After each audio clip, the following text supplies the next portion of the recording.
Fail होने वाले students की सबसे बड़ी वजह मेंटल डिस्ट्रैक्शन। मिस्टेकन एम्बिशंस भी बच्चों को फेल करवाते हैं। ये मिस्टेकन एम्बिशंस आखिर हैं क्या? पुरइत्माद स्टूडेंट्स आखिर क्यों फेल हो जाते हैं? माली मुश्किलात क्या है?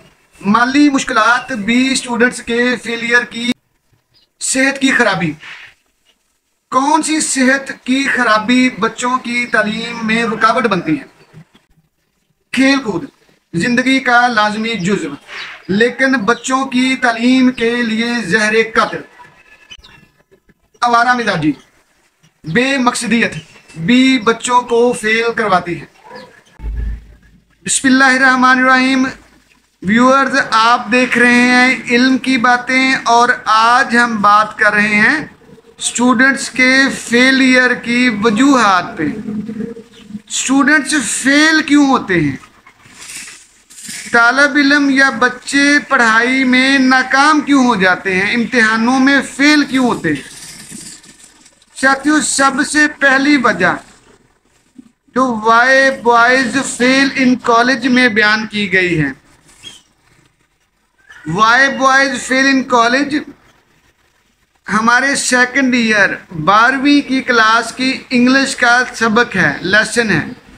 इसमें राइटर ने 7 वजूहात बयान की हैं कि 7 तरह की वजूहात हैं जिनकी वजह से, जिनके ज़रिए हमारे तालब इल्म फेल होते हैं। अच्छा, ये रिसर्च साथियों बड़ी पुरानी है, लेकिन ये एक यूनिवर्सल रिसर्च है, ये हर दौर में अप्लाई होती है। तो पहली वजह जो राइटर ने बयान की है वो ये है कि वो स्टूडेंट्स जो मेंटली डिस्ट्रैक्ट रहते हैं, तवज्जो को मरकूज नहीं कर पाते, फोकस नहीं कर पाते, वो लोग भी फेल हो जाते हैं। उसकी मिसाल बहुत अच्छी दी है, अगर राइटर के अल्फाज पढ़ें तो आपको मज़ा ही आ जाए। राइटर ने कहा कि बच्चा खुली हुई किताब के सामने होता है, किताब को खोल लेता है, बैठता है, फिर उसको याद आता है कि हाय मेरे तो पेंसिल शार्प होने वाली है, पेन में इंक भरने वाली है, ठीक, तो मैं इंक भर लूँ। वो इंक भरना शुरू करता है तो सारी पेंसिलें, सारे पेन देखता है तो इनको तो इंक भरने वाली है या पेंसिलें शार्प होने वाली है, तो वो उधर लग जाता है, ठीक। वो खुली किताब के साथ है, वालिदैन को नज़र आ रहा है कि बच्चा किताब खोल के बैठा हुआ है, बच्चा तालीमी सरगर्मियों में मशगूल है, वो पेन को पकड़े हुए है, वो पेंसिल के साथ काम कर रहा है, वो किताब खोल के बैठा हुआ है, लेकिन असल में बच्चा मेंटली डिस्ट्रैक्ट होके बैठा हुआ है। वो काम कोई नहीं कर रहा, वो किताबों के साथ ज़रूर है लेकिन वो कर कुछ नहीं रहा, वो सिर्फ अपनी मेंटल डिस्ट्रैक्शन में है। यानी उसको अगर किताब खोल के सबक को याद करना है तो वो पेन में स्याही भर रहा है, इंक भर रहा है, फिल कर रहा है, वो अपनी पेंसिलें सही कर रहा है, वो अपनी जियोमेट्री बॉक्स को सही कर रहा है, ठीक, अपने पाउच को सही कर रहा है, अपनी नोटबुक को सही कर रहा है, वो सबक नहीं याद कर रहा है। तो पहली बात मेंटल डिस्ट्रैक्शन, फोकस की कमी। आज के दौर में व्यूअर्स, आज के दौर में मेंटल डिस्ट्रैक्शन की शरह बहुत ज़्यादा है। आज के दौर में बच्चों के पास दिलचस्पियां बहुत ज़्यादा हैं। आज के दौर के बच्चों के पास दिलचस्पियों की भरमार है। ये हमारी ऑब्जर्वेशन है कि जो लोग गांव या रूरल एरियाज या दूर दराज के इलाकों में रहते हैं वो बच्चे ज़्यादा पढ़ जाते हैं, क्योंकि वहाँ पे बच्चों के लिए दिलचस्पियाँ, मेंटल डिस्ट्रैक्शंस के वजूहात ज़राए कम हैं। शहरों के बच्चे अब कम पढ़ते हैं, उसकी वजह क्या है? यहाँ पे दिलचस्पियाँ बहुत ज़्यादा हैं, किताबें नाचती नहीं हैं, मोबाइल फ़ोन के चीज़ें नाच रही होती हैं, उनमें इंटरेस्ट है, ठीक है ना। पहली बात आ गई मेंटल डिस्ट्रैक्शन यानी फोकस की कमी। अच्छा, इसका हल भी सुन लें। इसका हल हम कुछ नहीं कर सकते, आउटसाइडर कुछ नहीं कर सकते। हम बता सकते हैं कि बेटा तुम पढ़ नहीं रहे हो, ठीक है, ये मसले का हल स्टूडेंट ने खुद करना है, वो खुद अपने आप को पढ़ने पे लगाए। ठीक जी। दूसरी वजह साथियों का मिस्टेकन एम्बिशन। ये आप लोगों के में से बहुतों के लिए ये नई टर्म होगी। मिस्टेकन एम्बिशन यानी ख्वाब है बाबा का और वो बच्चा पूरा कर रहा है। बाबा का जी चाहता है कि जी वो मेरा बेटा डॉक्टर बने। अब बच्चा तो डॉक्टर बनना नहीं चाहता, ठीक है, वो तो आर्ट में जाना चाहता है, वो इंजीनियरिंग करना चाहता है, वो दूसरे फील्ड के लिए बना हुआ है। उसके जो तबीयत का एप्टीट्यूड है, उसका मिलान या रुझान है, वो डॉक्टरी वाला नहीं है, वो मेडिकल वाला नहीं है। लेकिन बाप तो बाप है, उसने कहा नहीं जी यही करना है, अथॉरिटेटिवली कहना है। तो बच्चा अब फेलियर की राह पर बड़ी कुव्वत लगा के गामजन है, बड़ी कोशिश और मुशक्क़त के साथ फेलियर की तरफ जा रहा है, क्योंकि उसका जो वो काम करवा रहा है वो उसका बारोड एम्बिशन है। अपना ख्वाब, अपनी खुशी या अपना शौक़ नहीं है, वो तो उसके अब्बा का शौक़ है, अम्मा का, किसी आंटी का शौक़ है, भाई का शौक़ है, अपना शौक़ नहीं है उसका। उससे तो किसी ने पूछा ही नहीं कि तू क्या करना चाहता है, ठीक है, तो उसको मिस्टेकन एम्बिशन पे लगाया हुआ है। तो साथियों ये भी बड़ी वजह है।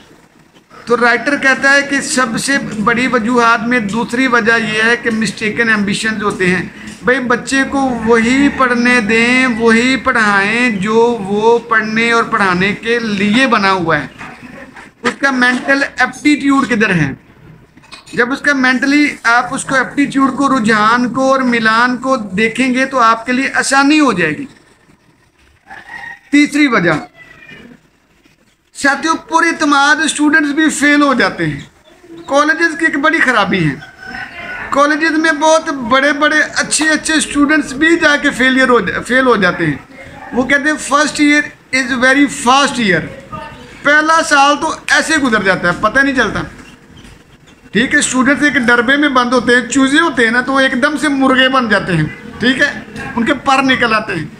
लेकिन अब उनको पता नहीं चलता कि जो स्कूलों का माहौल होता है ना, बड़ा कंजस्टेड, बड़ा कम्पैक्ट, बड़ा सख्ती वाला होता है, और वहाँ पे जाके आज़ादी मिल जाती है। वहाँ पे कोई पूछने वाला नहीं होता। कॉलेजेस में नई नई एनर्जीज आ रही होती हैं, तो बच्चे जो कॉन्फिडेंट बच्चे भी होते हैं वो ये समझते हैं कि आसानी से हम स्कूल से पास हो गए हैं तो ये भी पास हो जाएंगे, ये क्या बात मसला है। लेकिन first year is very fast year. First year ऐसे गुजर जाता है, ठीक। और बच्चे मेजॉरिटी में FA FSC इंटरमीडिएट में फर्स्ट ईयर में कॉलेज के पहले साल में फेल होते हैं, ठीक। तो साथियों इस पे भी काबू पाना है। पुरइत्माद बच्चे इसलिए फेल होते हैं कि वो अपने आप को ज़रूरत से ज़्यादा पुरइत्माद बनाए रखते हैं कि यार हम थोड़ी सी मेहनत करेंगे पास हो जाएंगे, मैं तो लायक बंदा हूँ। तो ऐसा नहीं होता। चौथी वजह माली मसाइल। साथियों अर्निंग एंड लर्निंग हमारे मुआशरे, पाकिस्तानी मुआशरे में तो खैर ये ज़्यादा है, दूसरे मुआशरों में भी पाया जाता है, यूनिवर्सली एक बात है ये। लेकिन अर्निंग और लर्निंग टुगेदर वाला काम ज़रा मुश्किल है। ये हर स्टूडेंट पे सादिक नहीं आता। हर स्टूडेंट्स अर्निंग और लर्निंग इकट्ठे नहीं कर सकते, यानी कमाई और पढ़ाई इकट्ठी नहीं हो सकती। ये मुश्किल काम है, ठीक। पढ़ाई और कमाई को इकट्ठा करना बाज़ स्टूडेंट्स की मजबूरी हो जाती है। हालात ख़राब हैं, बाबा बीमार हो गए हैं, बहनें हैं, ठीक है, घर के हालात ऐसे नहीं हैं, बाबा का एक्सीडेंट हो गया, कोई परेशानी आ गई, तो फिर आपको कमाना भी पड़ता है, ठीक। तो कमाई और पढ़ाई को इकट्ठा नहीं करना पड़ता, ठीक, ये हो नहीं सकता। और ये भी एक वजह है। जी पांचवी वजह है सेहत की खराबी। साथियों राइटर ने कहा है कि सेहत की खराबी, यहाँ पे हम ये कह लेते हैं कि सेहत की यानी साइकोलॉजिकल सेहत की खराबी। जब बच्चा एक छोटे माहौल से जाएगा, यानी एक कुएं से एक समंदर में जाएगा, तो कंफ्यूज तो होगा ही ना। भाई गांव का बच्चा शहर में आएगा तो कंफ्यूज होगा। छोटे से डरबे की चीज़ अगर आप बड़े जगह पे छोड़ोगे तो वो परेशान तो होगी ना। तो कॉलेज में जाने के बाद स्टूडेंट साइकोलॉजिकल इश्यूज़ का शिकार भी होते हैं। भाई एक स्कूल में जब बच्चा पढ़ रहा होता है ना, तो एक गली मोहल्ले के स्टूडेंट्स होते हैं, गांव के स्टूडेंट्स, इलाके के होंगे ना, मोहल्ले के स्टूडेंट्स। यानी एक मोहल्ले की मेंटालिटी इकट्ठी होती है वहाँ पे। लेकिन जब आप कॉलेज में जाते हो तो फिर एक पूरे डिस्ट्रिक्ट या एक पूरे प्रोविंस, पूरे सूबे के लोग इकट्ठे हो जाते हैं। आपको पता ना मेरिट्स कहाँ कैसे कैसे बनते हैं। बहुत से दूर दराज के लोग भी, स्टूडेंट्स भी खींचे तले आते हैं। 80% 90% वाले इकट्ठे, 70% वाले इधर, ठीक। तो जब वहाँ पे लोगों के पास, स्टूडेंट्स के पास मार्क्स है 90%, लेकिन माहौल बेचारे का गाँव वाला है, ठीक है, तो फिर उसका यही सूरत हाल होनी है। फिर वो मेंटली जो है साइकोलॉजिकली वीक होना शुरू हो जाएगा। कंपैरिजन करेगा ना, स्टूडेंट है, वो देखेगा कि जी वो गाड़ियों में लोग आ रहे हैं, वो देखेगा कि उसका बाबा पढ़ा लिखा है, मेरे तो वालिदैन पढ़े लिखे नहीं हैं, वो इतने पैसे खर्च कर लेता है, मेरे पास तो किताबें और किराए के पैसे नहीं हैं। इसलिए वो जब वो कंपैरिजन में आएगा तो फिर बच्चा साइकोलॉजिकली कंफ्यूज होगा, ठीक है। तो साइकोलॉजिकली कंफ्यूजन की वजह से पढ़ाई डिस्टर्ब होती है। और इसके अलावा और भी मसाइल हैं जो राइटर ने बयान किए हैं कि बच्चे जब ये कॉलेज लाइफ में जाते हैं तो वो फिज़िकली अपने आप के अंदर तब्दीलियां फील कर रहे होते हैं। जब फिज़िकली उनके अंदर तब्दीलियां आ रही होती हैं तो हार्मोनल चेंजेस भी आ रहे होते हैं। तो इन चीज़ों से कोप करना स्टूडेंट के लिए मुश्किल होता है। इसलिए यहाँ पे गाइडेंस चाहिए होती है, यहाँ पे हर तरह की गाइडेंस चाहिए होती है। साइकोलॉजिकल गाइडेंस चाहिए, इमोशनल गाइडेंस चाहिए, ठीक है। ये बहुत ज़रूरी है। और साथियों, छठी वजह है खेल कूद। खेल कूद बहुत ज़रूरी है, लेकिन ज़रूरत से ज़्यादा खेल कूद, एक्स्ट्रा करिकुलर एक्टिविटीज़, हम निसाबी सरगर्मियाँ, मुश्किल लफ्ज़ है। निसाब यानी सबक, एकेडमिक वर्क जो होता है। हम निसाबी यानी निसाब के साथ साथ, यानी खेल कूद, तकरीरें, ड्रामा में काम लेना, पोइट्री करना, ठीक है ना, नॉवेल्स वगैरह पढ़ना, बुक रीडिंग, अपनी किताबों के अलावा जो सरगर्मियाँ हैं वो हैं हम निसाबी सरगर्मियाँ। अच्छा, बच्चे ने पेपर देना है इंग्लिश का, और वो अगर उर्दू के नॉवेल्स पढ़ रहा है तो किताब ही है, उर्दू की किताबें पढ़ रहा है, तो साथियों वो तो कामयाब नहीं होगा ना। तो ये ज़रूरी है। हम अक्सर स्टूडेंट से कहते हैं कि बेटा जब अंग्रेज़ी का पेपर हो तो बैठ के 2-2 घंटे सिपारे या पारे या कुरान हकीम को मत पढ़ें। कुरान पाक पढ़ना हमारा ये ईमान का हिस्सा है, बहुत अच्छी बात है, ठीक। लेकिन जब पेपर के दिन हो ना, एक हद तक पढ़ने के बाद पेपर पे ज़्यादा तवज्जो दें।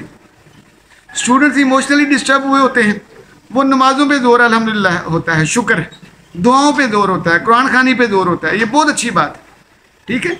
लेकिन साथियों, ज़रूरी बात है कि अंग्रेज़ी के पेपर में अंग्रेज़ी को भी पढ़ना पड़ता है।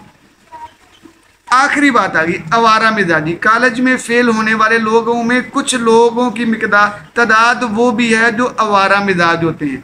अच्छा, इसको मैं आवारा मिजाजी सख्त लफ्ज़ है मैं ये कह देता हूँ कि बेमकसदियत वाले स्टूडेंट्स, यानी जिनका कॉलेज में आने का कोई मकसद नहीं है, बगैर किसी वजह के आगे हैं। किसी ने कह दिया जी फलां अब आगे कॉलेज में पढ़ लेते तो आ जाते हैं, और कॉलेज में आगे चूँकि कुछ नहीं करना है, उनको बड़ा क्लियर कट पता होता है कि मैंने वीज़ा लेके बाहर चले जाना है, मेरे मामू का, चाचू का, पापा का कारोबार है बाहर, तो मैंने बाहर चले जाना है, तो कोई टेंशन नहीं है, ये 2 साल हैं, ये मौज मस्ती कर लो। बाबा ने कहा कि मैं तुम्हारे वीज़े का बंदोबस्त कर रहा हूँ, मैंने तुम्हें बाहर बुला लेना, ठीक है। लो जी, ये भी एक नाकामी की बहुत बड़ी वजह है, ठीक। तो साथियों, ये थी आज के दौर में पाए जाने वाली स्टूडेंट्स की नाकामी की वजूहात और उनके हल। साथियों, ये हमारी थी इल्म की बातें। हमारी इन इल्म की बातों को अमल की बातें बनाइएगा, फिर देखिएगा कि आपके बच्चे, आपके स्टूडेंट्स हैं, वो किस तरह कामयाब होते हैं, वो किस तरह नाकामी से बचते हैं, वो किस तरह अपनी ज़िंदगी को हल्का फुल्का, सहल और आसान बनाते हैं। यही हमारा मतमे नज़र है जी। जज़ाकल्लाह जी।